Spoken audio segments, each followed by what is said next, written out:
this is Shout 2. Well, not Shout 2, it's the second video in for Shout. It's, as I threatened, I said I was going to bark about the Pope, so I'll bark about the Pope. Or, actually I won't, because I support him. Papa Francis is something new. He's revolutionary. It's not the kind of Pope that the world's been used to, possibly for hundreds of years. He's South American, and he's liberation's theologian. It's not something that the church, certainly in our part of the world, in Europe, and what would be considered the first world, Europe, the US, whatever, the Western world, if you like, is going to be entirely comfortable with and certainly not used to. And the thing that's upsetting people at the moment is he's barking about climate change and saying, yeah, it's our fault, we need to do something about it. And the Catholic Church in America, or certain parts of the Catholic Church in America, are rebelling against this and saying, no, we're not, that's about worldly things. You go and worry about God, and you worry about spiritual things, and you let us worry about the planet. And they've kind of missed the point there slightly. The Pope is going to answer with, don't you believe that God created everything? I got two answers, yes or no, really. If they say no, then what is your God? Who created the bits that your God didn't? If they say yes, then they've dug their own grave. That's possibly not the best expression. But as soon as you say yes, God created everything, did not God give us the responsibility for it, the stewardship of the earth? Well, yes. So why are you saying we can destroy it? And the Pope's won.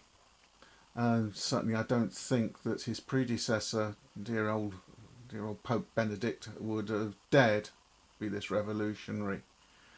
And I think it's taken this little gentle, meek, and mild Argentinian to do it. There could have been better choices if Ratzinger hadn't had them all excommunicated, but yeah,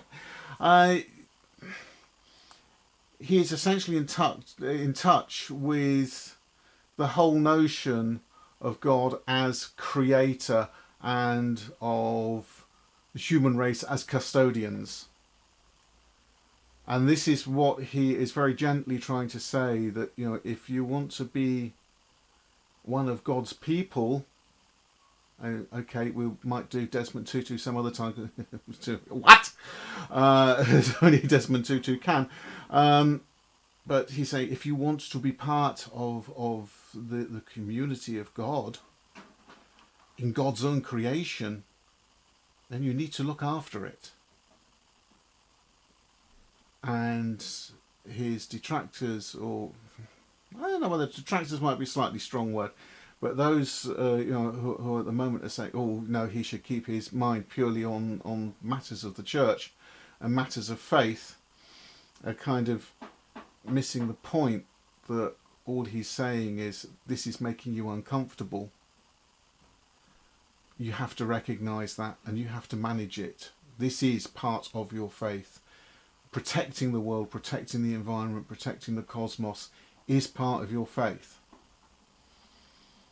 And as I'm afraid happens not just in the Catholic Church in the United States, but with Christians and everyone else worldwide, as soon as it becomes uncomfortable, they want to detach the church from reality. As soon as the church starts saying things like, we might want you to cut down your engine size a bit, get rid of that big hulking great 8.5 litre petrol engine you've got and take it down to sort of nice little economical 0.9 litre engine, which means your car will have to go slower. They don't like it. Because that's now cramping lifestyle, all of a sudden God isn't involved with that bit. You get the same with sex, and you get the same with drink, and you get the same with all sorts of responsibilities and whatever, that people make this divide. And this is what is happening now. Well, if you actually want a world for your great however many grandchildren, shut up, Listen to Papa Francis. The guy's on the right track. Whether you believe in his religion or not, the guy is on the right track. He's trying to do something good for the world, and that means being selfless, not selfish.